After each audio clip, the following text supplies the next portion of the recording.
Senator from Arizona. I call up the amendment number 3051 and ask for its immediate consideration. Is there objection? Without objection, the clerk will report. The Senator from Arizona, Mr. McCain, for himself and others, Yes, unanimous propose Amendment consent that 3051. further reading of the amendment be dispensed with. Without objection. This amendment is to authorize additional Marine Corps personnel for the performance of security functions for the United States embassies, consulates, and other diplomatic facilities abroad.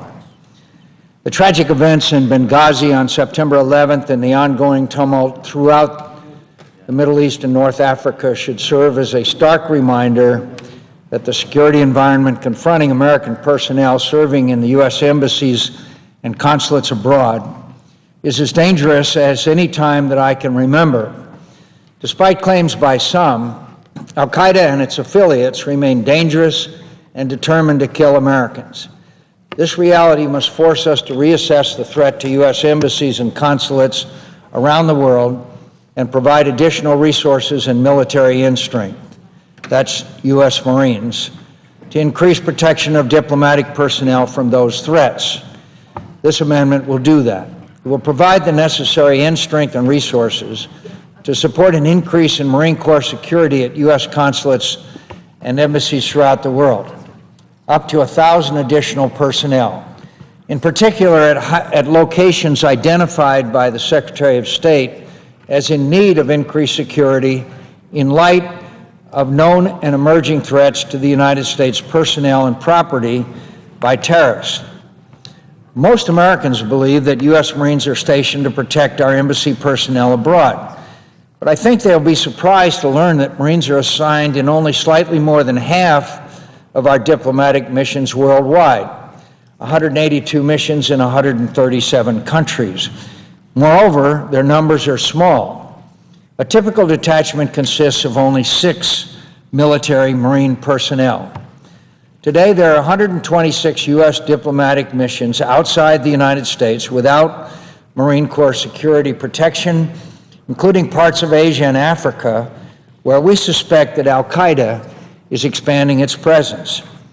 As the nature of threats to American diplomatic personnel is changing, the Marine Corps Security Guard mission has not. The current mission of this program dates back to the post-war era of 1948. Principally for the protection of classified information and equipment in diplomatic facilities. The Marine Security Guard program is also the only Marine Corps program that is under the operational command of the Department of State. For this reason, this amendment would also require the President to present discrete budget requests for Marine Corps security personnel overseas in support of diplomatic personnel and Marine Corps strength and resources required to maintain readiness to protect our national security. These are distinct missions. An increasing one, as is necessary in light of the attack at Benghazi, cannot come at the expense of another. Americans may believe that our Marines are the first line of defense in attacks on diplomatic compounds overseas. The truth is they are not. They are not mandated to engage with attackers, and in some cases may not be permitted to engage. For this reason, this amendment calls on the Department of Defense to reassess this mission and rules of engagement as we increase our capability to protect embassies and consulates throughout the world. As the world now knows, there were no Marine Guards at the consulate at Benghazi at the time of the September 11th attack, despite the rapidly deteriorating security situation. Would their presence have made a difference and saved the lives of our heroic ambassador and his security personnel? I think I know the answer to that question, and so do the American people.